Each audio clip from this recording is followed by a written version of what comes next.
मेरी आवाज जा रही है आप लोगों तक? मेरी आवाज क्लियर है? तो हेलो, मुझे चैट बॉक्स में रिप्लाई दो कि मेरी आवाज जा रही है कि नहीं सभी तक।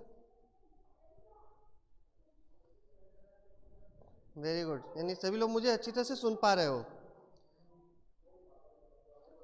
पहले मैं आप लोग को ये बता दूं कि आप लोगों का सिलेबस क्या है।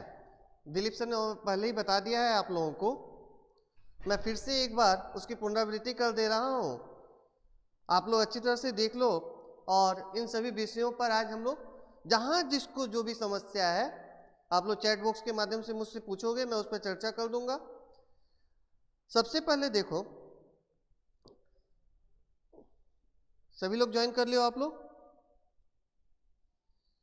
36 से क्या क्या पाठ आ रहा है आप लोगों का? दो बैलों की कथा, लहासा की ओर, ये था गद्य से। काव्य से है साखियां, और आप लोग जानते ही हो जो आप लोगों के पास सिलेबस है उसमें लिखा हुआ है शब्द जो है वो उसका पहला पद। तो गद्य से क्या हो गया? दो बैलों की कथा, लहासा की ओर। काव्य से क्या है? साखियां, साखियां तो सभी पढ़ना था। शब्द का जो है पहला पद। इसके अलावा जो है और काव्य से है वाक, सवैये, कैदी और कोकिला। क्या क्या है? वाक, सवैये, कैदी और कोकिला, और पूर्व में मैंने जो बताया साखिया और शब्द का पहला पद। अब आ जाइए आप लोग कृतिका। कृतिका से है मेरे संग की औरतें और रीढ़ की हड्डी। कौन से दो पाठ है? मेरे संग की औरतें और रीढ़ की हड्डी। ये था कृतिका से। व्याकरण से क्या है? उपसर्ग, प्रत्यय, समास और अर्थ की दृष्टि से वाक्य के भेद। मैंने देखा था मेरे चैट बॉक्स में एक क्वेश्चन था आप लोगों का, जिसके बारे में मैंने दिलीप सर से कहा था कि आप लोगों को बता देने के लिए, और उन्होंने उत्तर भी बता दिया था। तो वहां जो उत्तर आपने लिखा था कि विधानवाचक, वो उत्तर सही नहीं है, क्योंकि वहां पे नहीं है। और सामान्यतः मैंने बार बार आप लोगों से एक चीज बताई है कि जहां आसानी से पहचान करने वाले जो शब्द मिल जाए तो उन्हीं पे ध्यान देने की ज्यादा आवश्यकता है, उसको जटिल बनाने की कोई आवश्यकता नहीं है।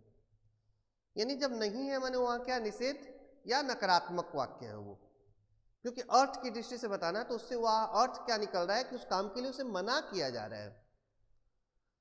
तो ये मेरे चैट बॉक्स में एक प्रश्न था, उसका उत्तर मैंने दे दिया। इसके अलावा अब आप लोग बताओ, जो विषय मैंने अभी बताया उसमें किसे कहां क्या समस्या हो रही है? किसी से भी, गद्य से हो, पद्य हो, कृतिका हो, या फिर व्याकरण हो।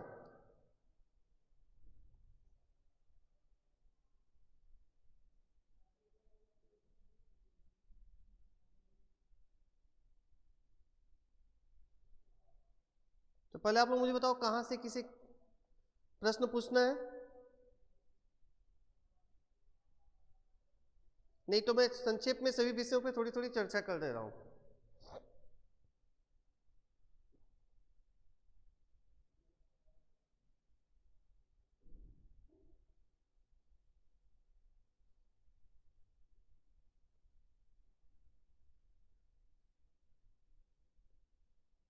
विधानवाचक, चलिए तो सबसे पहले हम लोग विधानवाचक पे ही चर्चा कर लेते हैं। एक प्रश्न आप लोगों की तरफ से आ गया, वेरी गुड।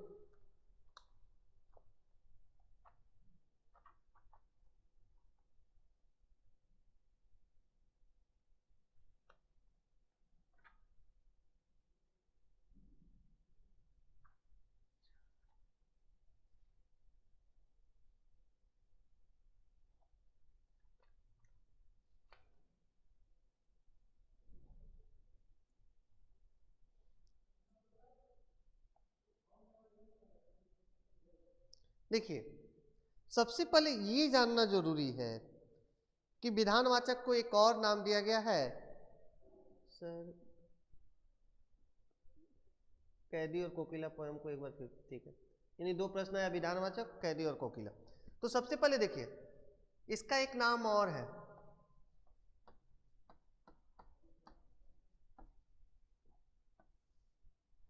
कथनात्मक, या इसको कहते हैं विधानवाचक।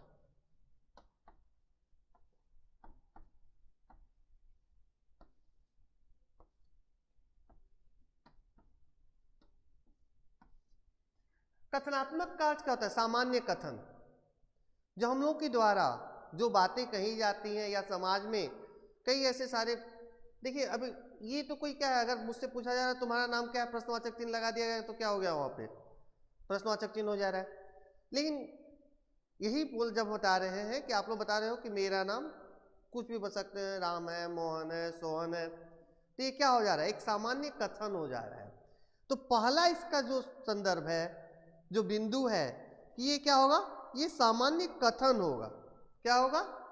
सामान्य कथन, जो आम जीवन में हम लोग बोलचाल के रूप में प्रयोग करते रहते हैं। वहां पे ये मैं नहीं बोल रहा हूं कि वहां विस्मयादि बोधक चिन्ह लगा दोगे तो भी वो सामान्य कथन रहेगा, तब अपने आप उसका अर्थ बदल जाएगा।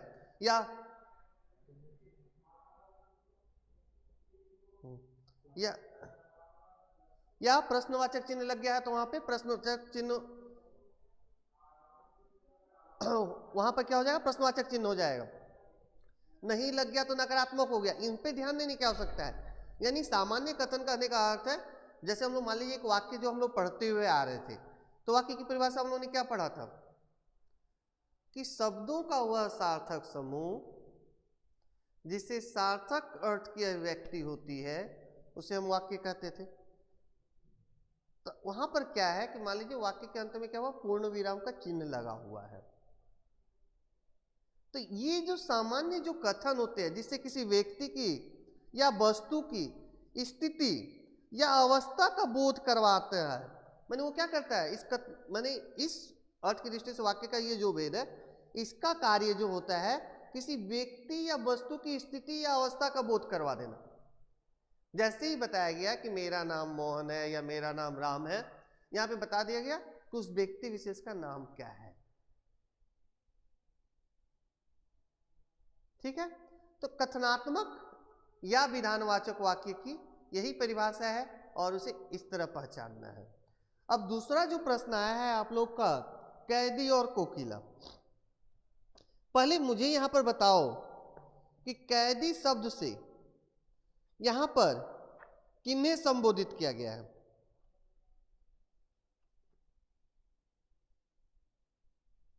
माखनलाल चतुर्वेदी की जो कविता है कैदी और कोकिला, यहां पे पहले ये जानना जरूरी है कि यहां पे कैदी कौन है।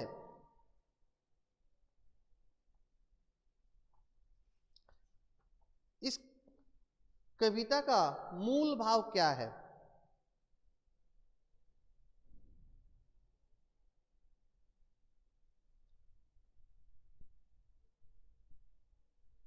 संगम तुम्हारा प्रश्न है, पहले ये मुझे बताओ।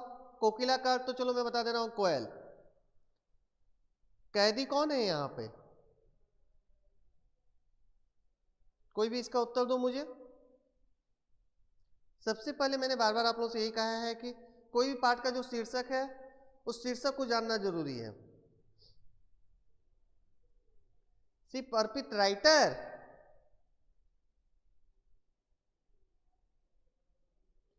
राइटर तो है ही, स्वतंत्रता सेनानी, वेरी गुड।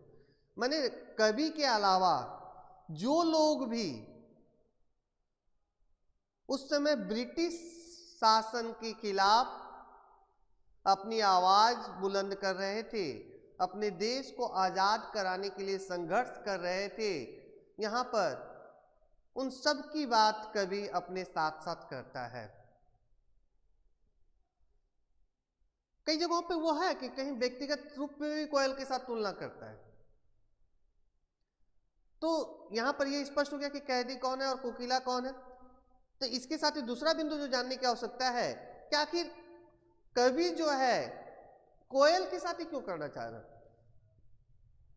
मैंने कवि का कहने का उद्देश्य यहां पर यह है कि मान लो कि जहां पूरा हमारा देश गुलाम है, पराधीन है, अंग्रेजी शासन व्यवस्था के अधीन है, उसे वहां पर आश्चर्य होता है आरंभिक। इसको भी दो भागों में बांट कर देखना होगा कि आरंभिक में उसे आश्चर्य होता है कि कोयल कैसे मधुर आवाज में गा सकती है।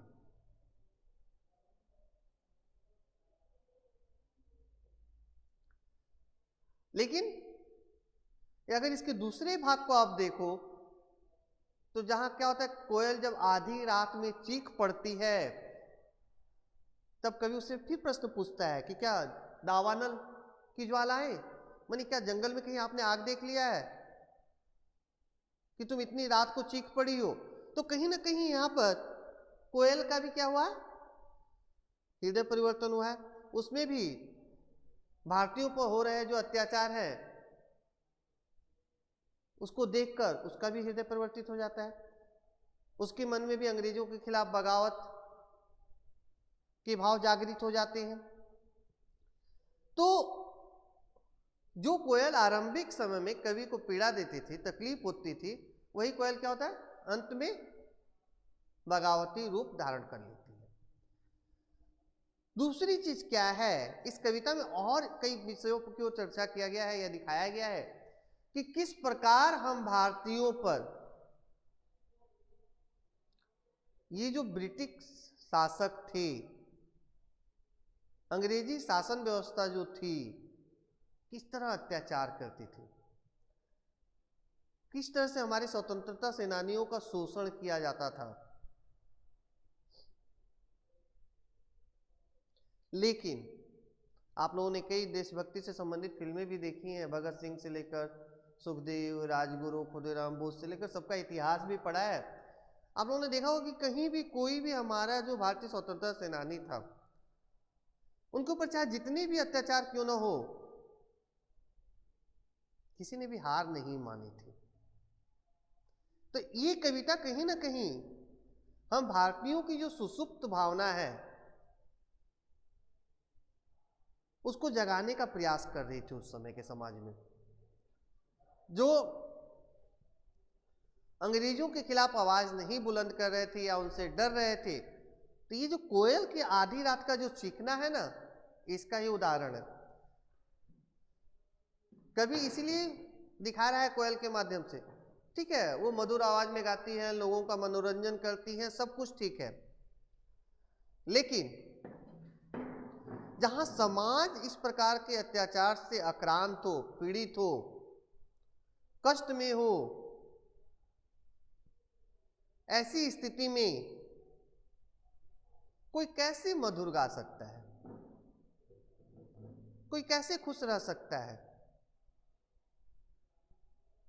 तो इसका उदाहरण इस कविता के माध्यम से कवि ने दिया है। और अंत में क्या होता है, जिस प्रकार कोयल का हृदय परिवर्तन होता है, आप लोगों ने भी देखा होगा कि 1857 से जब हमारे स्वतंत्रता सेनानियों ने या देशभक्तों ने जब अंग्रेजों के खिलाफ धीरे धीरे आवाज बुलंद किया था, उठाना आरंभ किया था, उसी का परिणाम था कि 1947 तक आते आते क्या हुआ, हमारा देश अंग्रेजों के चंगुल से अपने आप को मुक्त कर पाया था। मैं कविता की कुछ पंक्तियों को पढ़ दे रहा हूं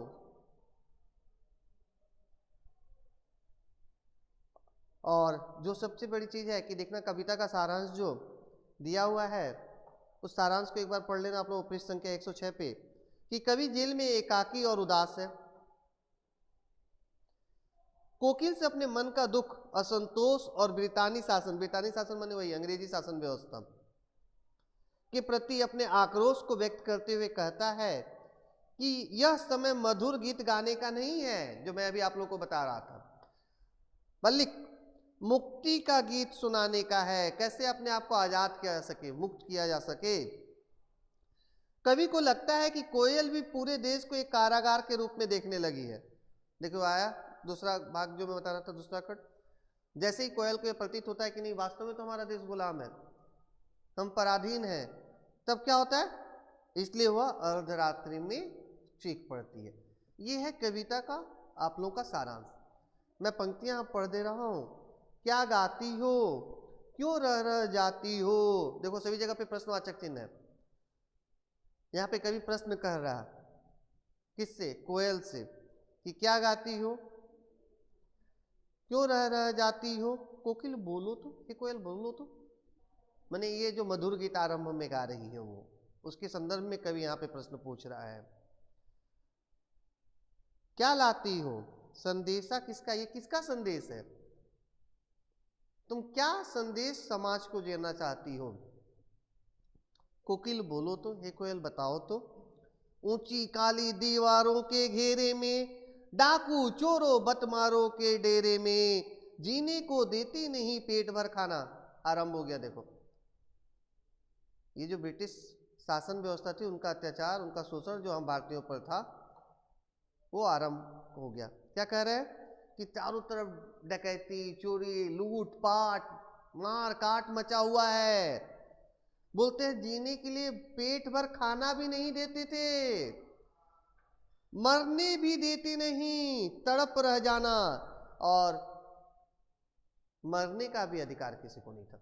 कोई अगर ये चाहता कि वो आत्महत्या कर ले या अपने प्राण त्याग दे, इसकी अनुभूति भी ये अंग्रेजी शासन व्यवस्था उन स्वतंत्रता सेनानियों को नहीं देती थी। जीवन पर अब दिन रात कड़ा पहरा है, शासन है या तम का प्रभाव गहरा है। तम माने रात होता है, माने यहाँ पे अंग्रेजी जो अत्याचार है, अंग्रेजों का जो अत्याचार है, उसकी तुलना अंधेरे से की गई है। क्या बोला, शासन है या तम का प्रभाव गहरा है, हिमकर निराश कर चला रात भी काली, इस समय काली माँ मई जगी क्यों आली। यानी यहाँ पे कोयल को संबोधित किया गया है आली कहकर। बोले जहां चारों तरफ अंधेरा ही अंधेरा है, ये अंधेरा किसका प्रतीक है, अंग्रेजों की शोषण का। क्यों हुक पड़ी वेदना बोझ वाली सी, कोकिल बोलो तो क्या लूटा, मृदुल वैभव की रखवाली सी, कोकिल बोलो तो। माने ये जो प्रकृति जो सुंदर थी, खूबसूरत थी, जिसमें मैंने कोयल क्या होते हैं, मधुर आवाज में गाती है, अब तुम्हारा क्या लूट लिया उन्होंने। क्यों क्यों वैसे बात करें, हुई बावली अर्धरात्रि को चिकी। मैंने आरंभ में देखिए कुछ प्रसंगों का चर्चा किया गया है, उसके बाद मुख्य बिंदु पे कवि आ रहा है। बोले तुम तो प्रकृति के सुंदर वातावरण में रहती हो, तुम्हारा क्या लूट लिया जो अर्धरात्रि को तुम अचानक चीख पड़ी हो। बावली माने यहाँ पे क्या होता है, सामान्य हम लोग कहते हैं पागल, लेकिन यहाँ पागल माने क्या होता है कि एक असमंजस की स्थिति में निर्णय न ले पाना कि क्या करे क्या ना करे, ये क्या हो रहा है मेरे साथ। यानी यहाँ पे बावली एकदम, अगर सिर्फ पागल के अर्थ मिले तो खूब सटीक उत्तर नहीं होगा इसका। मैंने ऐसी स्थिति जहां हम निर्णय न ले पाए, और जब निर्णय की इस अवस्था में नहीं मनुष्य होता है, जब घबराहट में होता है, डर में होता है, वह क्या होता है, चिल्ला पड़ता है अचानक। वैसे आधी रात को कोयल चीख पड़ी है।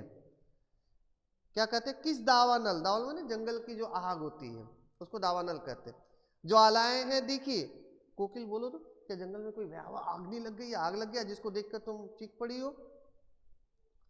क्या देख न सकती जंजीरों का गहना, देखो जो हथकड़ियां पहनाई गई थी उन्हें कभी यहाँ पे बोलता है कि हम लोगों का गहना है, आभूषण है। हथकड़ियां क्यों, यह ब्रिटिश राज का गहना, कोल्हू का चर्रक चूं। मैंने जैसे बैलों से पहले क्या होता था, तेल निकालने की प्रक्रिया होती थी, या जो भी है उनसे काम कराया जाता था, पानी देने से लेकर सब। यहाँ पर क्या होता था कि जो ये भारतीय सेनानी थे, स्वतंत्रता सेनानी थे, उनको बैलों की जगह पर बांध दिया जाता था। मैंने वो जो चक्की होती थी, वो अंग्रेज क्या करते थे, हम भारतीय सेनानियों पर उनको मारते थे, पीटते थे, उनको चलने के लिए बाध्य करते थे। जब वो चलते थे तो क्या वो चक्की चलती थी जिससे तेल भी निकलता था, या गेहूं पीसने का काम किया जाता था, या पानी निकालकर कुएं से सिंचाई के लिए। तो ये सारे कार्य जो है हमारे भारतीय स्वतंत्रता सेनानी उस समय किया करते थे। तो ये बता रहे कोल्हू का चर्रक चूम, जीवन की तान। कभी कहते हैं कि इसमें भी हम में कोई परेशानी नहीं थी, हमने भी इसे अपने जीवन का एक लय मान लिया था, एक तान मान लिया था। गिट्टी पर अंगुलियों ने लिखे गान, पत्थरों को तोड़ने का जो काम किया जाता था, कराया जाता था इनसे। वो मोट खींचता लगा पेट पर जुआ, जो अभी मैंने आप लोगों को बताया कि सिंचाई के लिए क्या किया जाता था, उस जगह पे जानवरों की जगह पे इन भारतीय सेनानियों, स्वतंत्रता सेनानियों को ही काम पे लगाया जाता था। खाली करता हूँ ब्रिटिश अकड़ का कुआं, बोले जो कुआं से पानी निकालने का कार्य है तो ये सिर्फ हम लोग कुआं से पानी निकाल कर सिंचाई का काम नहीं करते थे, बल्कि उन ब्रिटिश शासकों को यह संदेश भी देने का प्रयास करते थे कि आप चाहे जितना भी अत्याचार हमारे ऊपर कर लो, आप चाहे जितना भी शोषण हमारा कर लो, लेकिन हम भारतीयों को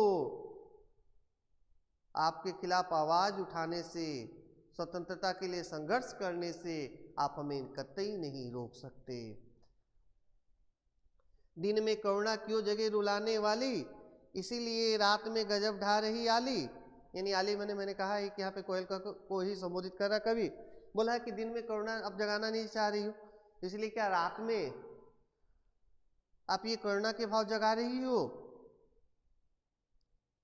यानी कहीं ना कहीं कोयल के माध्यम से उन सभी भारतीयों की तरफ इशारा करने के प्रयास किया जा रहा है या कोशिश की जा रही है, या उन भारतीयों की सुसुप्त भावना को, माने जो उनके हृदय में सोई हुई थी, जो किसी कारण से डर हो या भय हो या अंग्रेजों का आतंक हो या उनकी शोषण व्यवस्था हो, जिसके कारण वो नहीं आवाज अपनी उठा पा रहे थे, बुलंद कर पा रहे थे, उसको जगाने का प्रयास किया जा रहा है यहाँ पे।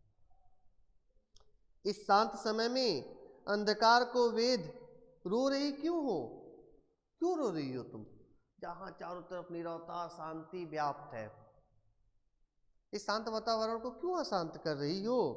कोकिल बोलो तो, अब आ गया देखो मुख्य पंक्ति, चुपचाप मधुर विद्रोह बीज, यही है सबकी सुसुप्त भावना को जगाना, सोई हुई भावना को जगाना, देशभक्ति की भावना को जागृत करना। दो बैलों की कथा में भी हम लोगों ने पढ़ा था हीरा और मोती के माध्यम से। इस भांति बो रही क्यों हो कोकिल बोलो तो। अब देखो कितनी यहाँ पे एक लय देखने को मिलेगा, एक क्रम देखने को मिलेगा। क्या कहते हैं, काली तू रजनी भी काली, हे कोयल तुम भी काली हो, यह रात भी काली है। शासन की करनी भी काली, माने शासन के द्वारा जो भी कार्य किया जा रहा है, यानी शोषण अत्याचार या प्रताड़ित करना, वो भी काला है। काला करने का तत्व क्या है, दुख देने वाला है ना, कष्ट देने वाला है। तो कभी भी दुखदायी चीज, कष्टदायी चीज अच्छी हो सकती है, कदापि नहीं। काली लहर कल्पना काली, और पूरा उसी तरह का क्या है, आबो हवा पूरे समाज में व्याप्त है, माने पूरा संसार जो है, पूरा भारत हमारा जो है उससे आक्रांत है, पीड़ित है, शोषित है। मेरी काल कोठरी, नहीं कल्पना भी देखो बोला है, कल्पना भी काली। अब देखना, जब मनुष्य विपत्तियों में होता है, कष्ट में होता है, तकलीफ में जब होता है, तो उसके भीतर ना नकारात्मक भाव ज्यादा आते हैं, वह चाहकर भी अपने आप को सकारात्मक नहीं कर पाता है। अब बार बार मन में एक डर, एक भय का वातावरण रहता है कि क्या होगा। हम लोग उस समय अच्छी किसी चीज की कल्पना भी नहीं कर पाते, इसलिए बोले कल्पना भी हमारी जो होती है काली ही होती है, माने क्योंकि उसमें नकारात्मकता के भाव होते हैं। मेरी काल कोठरी काली, कवि कह रहे हैं कि जहां हमें मुझे कैद करके रखा गया है, यहाँ पे देखो व्यक्तिगत रूप से वो बात कर रहा है, वहां भी चारों तरफ अंधेरा ही अंधेरा है, माने वहां भी कोई रोशनी की व्यवस्था नहीं है, प्रकाश की व्यवस्था नहीं है। टोपी काली कमली काली, माने जो कंबल ओढ़ने के लिए दिया गया है, यानी जो उनके वेशभूषा के लिए जो भी वस्त्र वगैरह दिए गए, सब काला है। मेरी लौ श्रृंखला काली, माने लौ श्रृंखला जो जंजीरों में उन्हें बांधा गया है वो भी काला है। पहरे की हूं कृति की ब्याली, ब्याली का अर्थ होता है सामान्यतः जहर, माने वहां पे जो भी है, जिनको भी पहरे पर रखा गया है, उनका आचरण, उनका व्यवहार किसी जहर से कम नहीं है। उस पर चिल्लाना, डांटना, डपटना, फटकारना, इस पर गाली ये आली, उसके बाद भी उनके हम लोगों के ऊपर तरह तरह के गलत शब्दों का प्रयोग करना। बोले ऐसा व्यवहार, ऐसा आचरण सब हम जो भी स्वतंत्रता सेनानी थे उनके साथ किया जाता था। इस काले संकट सागर पर मरने की मदमाती, तो तुम तो अच्छी तरह से जानती हो कि चारों तरफ एक काला संकट, भयावह एक वातावरण, एक डरावना वातावरण की सृष्टि इस शासन व्यवस्था ने कर रखी है, यानी अंग्रेजी शासन व्यवस्था ने कर रखी है। तो तुम भी क्या अपने प्राणों की तिलांजलि देना चाहती हो? क्या इनके खिलाफ आवाज उठाकर, इनके खिलाफ आवाज बुलंद कर तुम भी मरना चाहती हो? क्या तुम्हें भी अपने प्राणों का भय नहीं है? क्योंकि जो भी स्वतंत्रता सेनानी थे, ऊपर की पंक्तियों से स्पष्ट हो गई थी चीजें कि किसी के अंदर कोई डर या भय नहीं था। वो सभी जानते थे कि जब हम इनके खिलाफ आवाज उठा रहे हैं, इनके खिलाफ बगावत कर रहे हैं, इनके खिलाफ विद्रोह कर रहे हैं, तो इस क्रम में हो सकता है कि हमारे प्राण भी चले जाएं। मैंने इसलिए खुदीराम बोस से लेकर, सुखदेव से लेकर, राजगुरु से लेकर, चंद्रशेखर आजाद से लेकर, भगत सिंह से लेकर सबकी मैंने बातें की आप लोगों के सामने, लाला लाजपत राय से लेकर। क्या हुआ था? किसी के अंदर कोई भय नहीं था, कोई डर नहीं था। सब अपनी जान जो है ना, अपने प्राण जो हथेलियों पर लेकर आगे बढ़े थे। जानते थे कि इस क्रम में हमें अपने आप को बलिदान देना पड़ सकता है। कोकिल बोलो तो, अपने चमकीले गीतों को क्यों कर हो तैराती, कोकिल बोलो तो। मैंने सामान्यतः हम लोग कोयल की आवाज क्या होता है? मधुर होती है, सुनकर अच्छा लगता है। तो इसीलिए यहाँ पे कवि कह रहा है कि अब क्या हो रहा है कि अब तो उसकी वो आवाज जो मधुर नहीं रह गई है, कहीं ना कहीं उसके अंदर भी वो विद्रोह की भावना देखने को मिल रही है, जो वो अंग्रेजी शासन व्यवस्था के खिलाफ प्रकट कर रही है। अब देखो कितनी बड़ी बात यहाँ के कवि कह रहा है कि तुम्हें तो कहीं कोई तकलीफ नहीं, कोई कष्ट नहीं है, फिर ऐसा तुम क्यों कर रही हो? क्या कह रहे? तुझे मिली हरियाली डाली, बोले तुम तो हरे भरे डालों पर रहती हो, मुझे नसीब कोठरी काली, लेकिन मेरे नसीब में क्या है?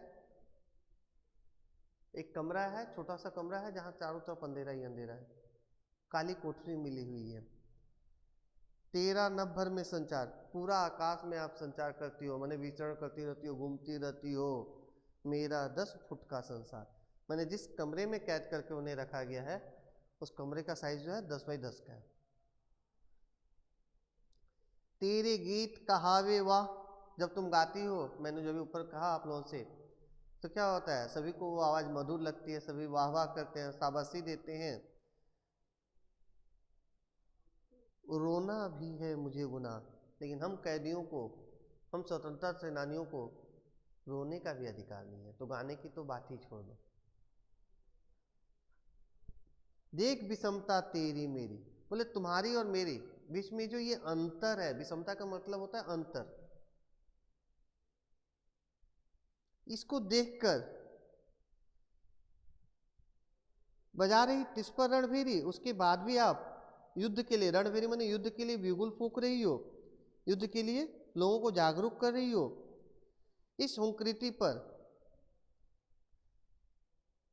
इस कृति से और कहो क्या कर दूं। मैंने कृति यानी रचना है, कवि कह रहा है कि अपने रचनाओं के माध्यम से। मैंने बताया था प्रेमचंद को पढ़ाने के दौरान कि जब प्रेमचंद का मूल नाम क्या था, आप लोगों को सबको बताया गया था कि धनपत राय, जब उन्होंने आरंभ में लिखना शुरू किया तो नवाब राय के नाम से लिखना आरंभ किया था उन्होंने, सोजे वतन। लेकिन क्या होता था उसमें अंग्रेजों के खिलाफ आवाज उठाने के लिए क्या किया गया था? उनकी उस रचना को भी जब्त कर दिया गया था और उनको भी नज़रबंद कर दिया गया था, जिसके बाद में चलकर आगे उन्होंने क्या किया कि मुंशी प्रेमचंद के नाम से लेखन का कार्य शुरू किया और प्रत्यक्षता अंग्रेजों के ऊपर प्रहार न करके अप्रत्यक्ष रूप से करना आरंभ किया। तो रचनाओं के माध्यम से उस समय के जो भी रचनाकार थे लोगों को जागरूक करने का प्रयास करते थे। तो यहाँ पर भी कवि वही कह रहे हैं कि अपनी कृति से बोलो कि मैं और क्या कर दूं, कैसे लोगों को जागरूक करने का प्रयास करूं। कोकिल बोलो तो, अब देखो यहाँ पे मोहन के व्रत पे कई बार ये प्रश्न पूछा जाता है और इसका उत्तर क्या होता है? सटीक नहीं होता। यहाँ मोहन के व्रत पे कहने का अर्थ है महात्मा गांधी, यानी मोहनदास करमचंद गांधी। उन्होंने भी क्या संकल्प लिया था कि अंग्रेजों को भारत से बाहर खदेड़ कर ही मानेंगे, उनके अत्याचार से, उनके आतंक से, उनके शोषण से हम सभी भारतीयों को मुक्त कराएंगे। इसके लिए देखना उनके द्वारा भारत छोड़ो आंदोलन से लेकर सत्याग्रह से लेकर सहयोग आंदोलन से लेकर नमक तोड़ो जो आंदोलन है, कई आंदोलन महात्मा गांधी ने चलाया था। मैंने बार बार आप लोगों को बताया है कि हिंसक और अहिंसक के दो मार्ग थे, जहां भगत सिंह, सुखदेव, राजगुरु खुदीराम बोस वगैरह अहिंसा के माध्यम से जानते थे कि इनको नहीं भगाया जा सकता है, तो उन्होंने क्या किया था, हिंसात्मक मार्ग अपनाया था। लेकिन गांधी जी का सिद्धांत क्या था, अहिंसा का मार्ग, माने बिना हिंसा के। तो दो तरह से, एक गरम दल था तो एक नरम दल था, दोनों तरफ से किंतु आंदोलन एक साथ चलाए जा रहे थे। मंगल पांडे से लेकर, कुंवर सिंह से लेकर, झांसी की रानी लक्ष्मीबाई से लेकर, नाना साहब से लेकर, आप लोगों ने सभी स्वतंत्रता सेनानियों के या देशभक्तों के नामों से परिचित हो या सुना भी है आपने। तो ये बोले कोकिल बोलो तो मोहन के व्रत पर, कि मोहनदास करमचंद गांधी का ये जो व्रत लिया था उन्होंने अंग्रेजों को भारत से बाहर निकालने का, प्राणों का आसव किसमें भर दूं, तो ये प्राण जो है मेरी ये जो भावनाएं जो है,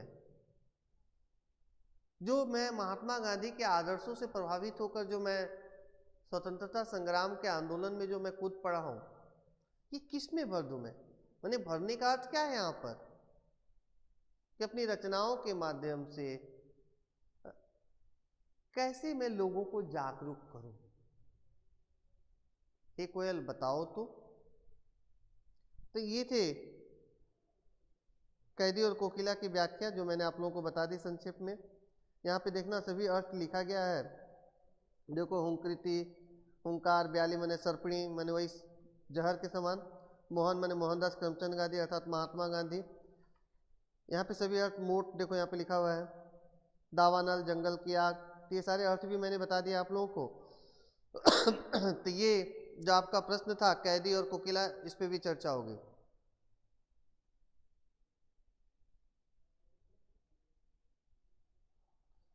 सर प्रोजेक्ट सबमिटेड करने का लास्ट डेट कब है? संगम पहले हम लोग इस विषय पे चर्चा कर ले, फिर प्रोजेक्ट भी आप लोगों से ले लेंगे हम लोग, ठीक है? आप लोगों को डेट बता दिया जाएगा। इसके अलावा किसी के मन में और कोई प्रश्न? दो प्रश्न आप लोगों ने मुझसे भी पूछा, एक विधानवाचक वाक्य जिसे कथनात्मक भी कहते हैं, मैंने बताया सामान्य कथन या किसी व्यक्ति या वस्तु की स्थिति या अवस्था का बोध कराने वाले जो कथन होते हैं वो कहलाते हैं कथनात्मक या विधानवाचक। दूसरा जिसमें कैदी और कोकिला पे चर्चा हुई। और किसी के मन में कोई प्रश्न? सिलेबस मैंने बता दिया है, दो बैलों की कथा है, लहासा की ओर है,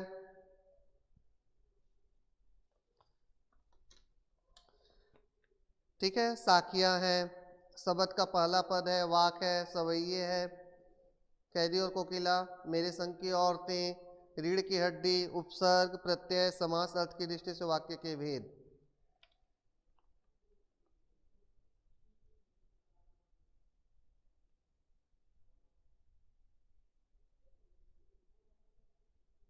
तो इसके अलावा किसी के मन में कोई प्रश्न है तो आप लोग मुझसे पूछ सकते हो। सिलेबस संगम मैं बता रहा हूं तो आप इसको सुन लो, इसको फॉलो करो, और दिलीप सर ने दिया है वो देख लेना आप।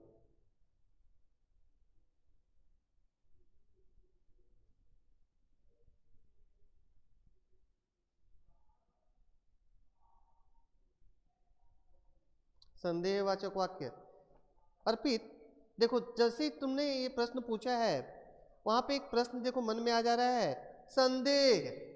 संदेह का अर्थ क्या होता है? सबसे पहले इस पे मैंने बार बार कहा है कि जो भी प्रश्न हम लोग पूछ रहे हैं या जो भी विषय हमसे पूछा जा रहा है उस पर ध्यान नहीं निकाल सकता। संदेह का अर्थ क्या होता है? जहां कोई शंका हो, माने स्थिति स्पष्ट नहीं हो भी सकता है, नहीं भी हो सकता है, ठीक है? तो यहां पर क्या है, इस वाक्य में क्या होता है, संदेह की भावना प्रकट होती है।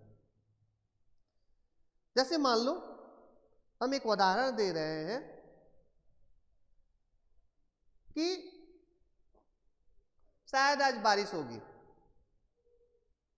तो यहां पर क्या स्थिति स्पष्ट है, बारिश हो भी सकती है, बारिश नहीं भी हो सकती है। माने कहीं ना कहीं हम ये कर सकते हैं कि जहां एक संभावना,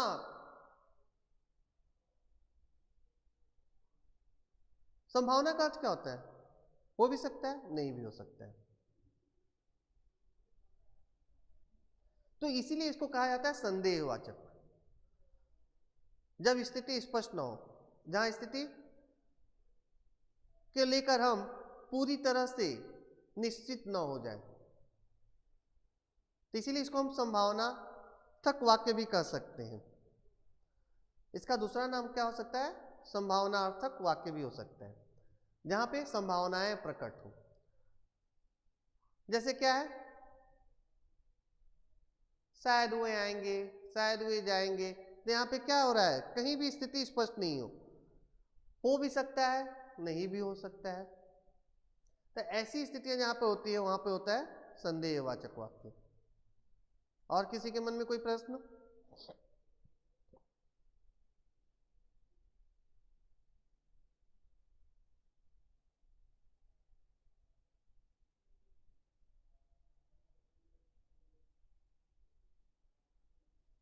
तो सभी विषयों से आप लोग अच्छी तरह से परिचित हो गए हो, जो भी आप लोगों के टर्म ऑन असेसमेंट का जो भी सिलेबस है, तब तो ये बहुत अच्छी बात है।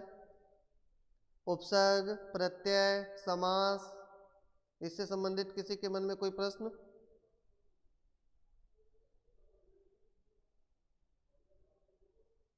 अच्छा चलो, मैं एक वाक्य यहाँ पे दे रहा हूं, इसमें से उपसर्ग, मूल शब्द और प्रत्यय तीनों अलग करना है।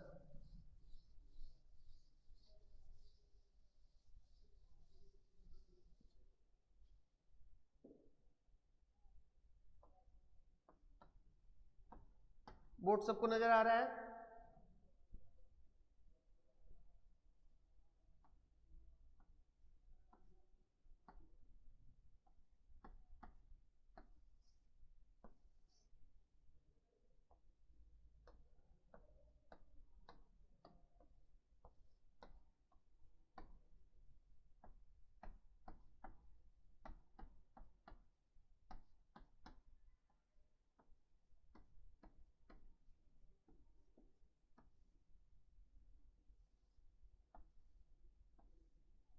स्वतंत्रता, मैंने शब्द लिखा है यहां पर स्वतंत्रता। इसमें से हाँ, सारा क्वेश्चन एमसीक्यू ही होगा। स्वतंत्रता शब्द क्या है? स्वतंत्रता। यहां से उपसर्ग, मूल शब्द और प्रत्यय अलग करना है। क्या होगा?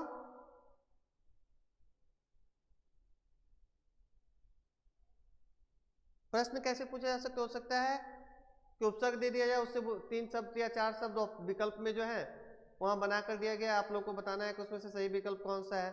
या उपसर्ग और प्रत्यय अलग अलग करने के लिए दे जा सकता है।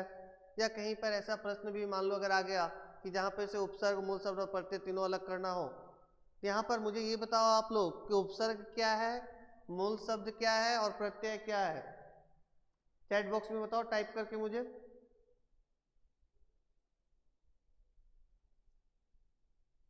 और मैं देख रहा हूँ बहुत सारे छात्र छात्राएं आज कक्षा में उपस्थित भी नहीं है।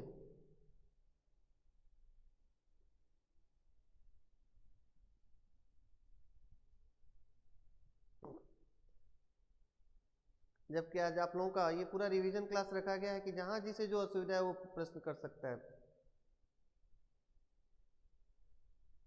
Very good. स्व हो गया उपसर्ग।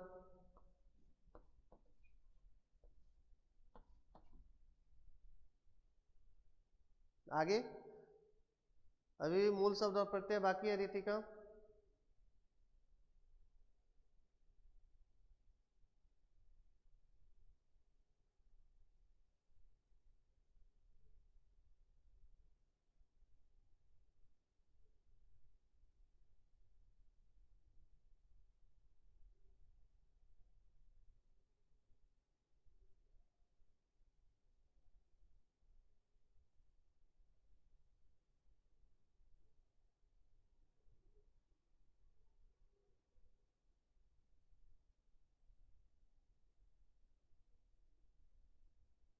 तंत्र होगा मूल शब्द, वेरी गुड। और ता होगा प्रत्यय।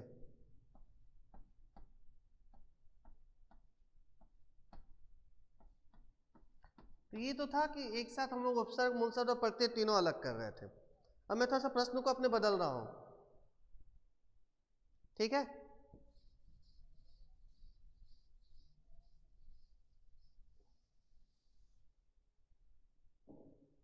मैं अब पूछना चाह रहा हूं उपसर्ग और मूल शब्द क्या होगा इसमें।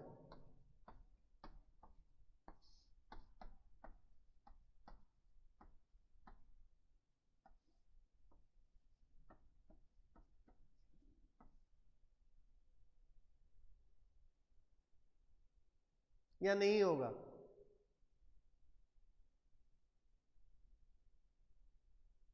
स्व उपसर्ग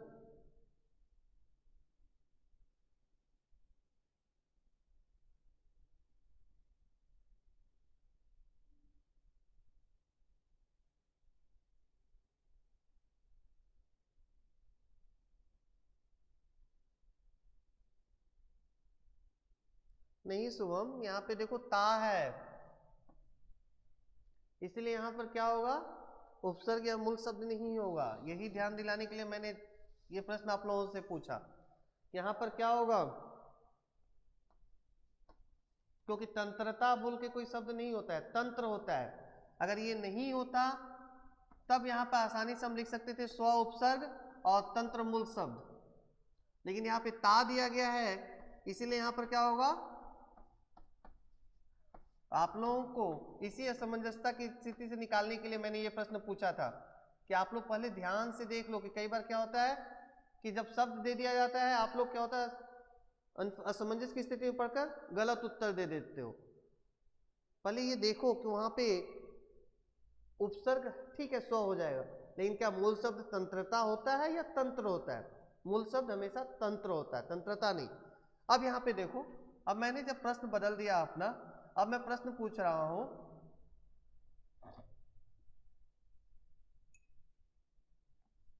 स्वतंत्रता। अब देखो यहां आसानी से आप लोग बता सकते हो, देखो यहाँ पे शुभम लिख रहे हो तंत्रता, तंत्रता कोई शब्द नहीं होता, तंत्र होता है। अब यहाँ पे आसानी से आप लोग बता सकते हो कि ये जो स्वतंत्रता शब्द है इसमें से मूल शब्द और प्रत्यय अलग करने के लिए दिया जाए तब इसे आप अलग कर सकते हो। क्या होगा बताओ आप लोग, मूल शब्द क्या होगा और प्रत्यय क्या होगा?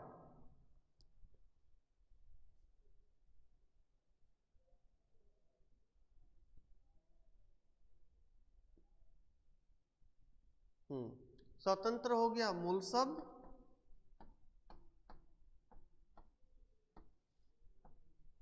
और ता हो गया प्रत्यय। ठीक है, तो इस तरह से उपसर्ग, प्रत्यय, समास, ये जो भी विषय आपका है टर्म वन असेसमेंट के लिए आप लोग उसे अच्छी तरह से अभ्यास कर लीजिएगा, क्योंकि कल आप लोग का असेसमेंट है। तो और किसी के मन में कोई प्रश्न तो आप लोग पूछ सकते हो, नहीं तो मैं आज की कक्षा यहीं समाप्त कर रहा हूं।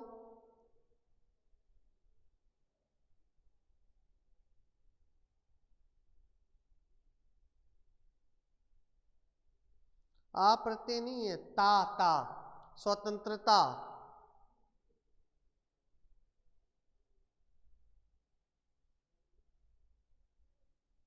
स्वतंत्र मूल शब्द और ता प्रत्यय।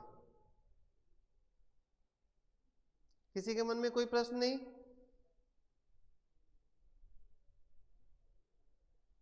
सर कुछ क्वेश्चन पूछना था, पूछो।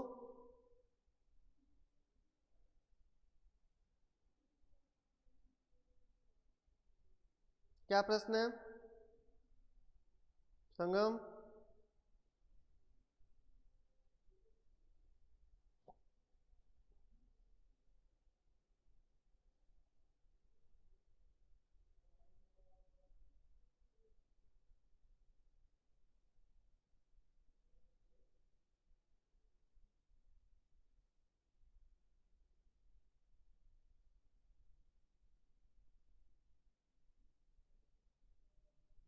मैं क्वेश्चन पूछूं? तब तो प्रश्न मैं पूछूंगा, उत्तर आप लोग देते रहोगे, तो फिर तो यही हम लोग का एक ही क्लास में सारा समय चला जाएगा। आपको जहाँ कठिनाई हो रही है या जो विषय को लेकर असुविधा है आप मुझसे पूछ लो, मैं बता दे रहा हूँ।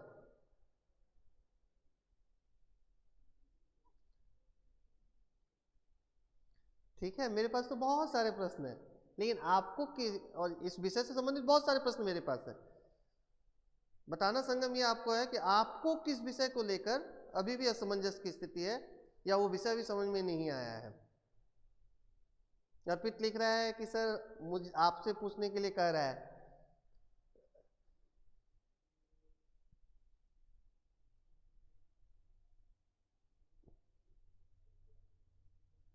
जैसे कैदी और कोकिला, विधानवाचक, संदेहवाचक या उपसर्ग, मैंने एक दो प्रश्न आप लोगों को एग्जाम्पल के रूप में पूछ लिया हूं, या मैंने जो शब्दार्थ आप लोगों को पढ़ने के लिए कहा, क्यों कहा?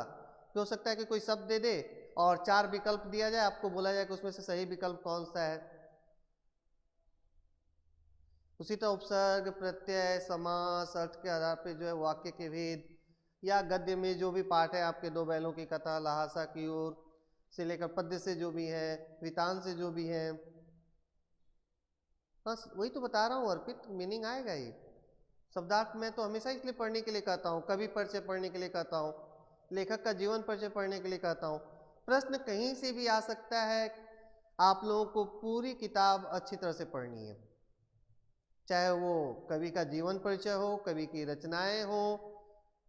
मैंने आप लोगों को क्या किया, कैदी और कोकिला में क्या किया, सबसे पहले कवि ने जो सारांश बताया पाठ के संदर्भ में उसे बताया। क्यों? वहाँ पे कवि का जीवन के बारे में पूछा जा सकता है, जन्म और मृत्यु के बारे में पूछा जा सकता है, उनकी शिक्षा दीक्षा, उनकी रचनाएं, उनके माता पिता, उनकी रचनाओं का विषय। कोई भी पाठ पढ़ने से पूर्व में क्या करता हूँ, इसीलिए तो कवि या रचनाकारों का जीवन परिचय पढ़ा देता हूँ, कि कहीं से भी कोई प्रश्न आपसे पूछा जाए आप आराम से उसका उत्तर दे सको। जब भी बहुविकल्पीय प्रश्न होंगे, पूरे पाठ को अच्छी तरह से पढ़ना है, एक एक शब्दों पर ध्यान देने की आवश्यकता है। अब मान लीजिए पूछा गया कि 2 बैलों की कथा के रचनाकार कौन है, या मुंशी प्रेमचंद का मूल नाम क्या था या वास्तविक नाम क्या था, लहासा की ओर रचनाकार कौन है, उनकी रचनाओं का विषय क्या था, राहुल संकृतायन का, उन्होंने यात्रा साहित्य अधिकांशतः लिखा है, ठीक है, उनकी शिक्षा दीक्षा कहाँ तक हुई थी या उनकी रचनाएं क्या थी। अब कबीर के बारे में जब हम पूछते हैं तो कबीर पढ़े लिखे थे कि नहीं थे, ये सभी विषयों पे चर्चा हुई है, उनका पालन पोषण किसने किया था। तो ऐसे प्रश्न आ ही सकते हैं, इसीलिए आपको पूरी तैयारी के साथ जाना है, ठीक है। आप लोग पूरे अभ्यास को अच्छी तरह से पढ़ो, कहीं कोई परेशानी नहीं होगी। तो आज की कक्षा में यही समाप्त करता हूं, ठीक है, धन्यवाद, thank you all of you.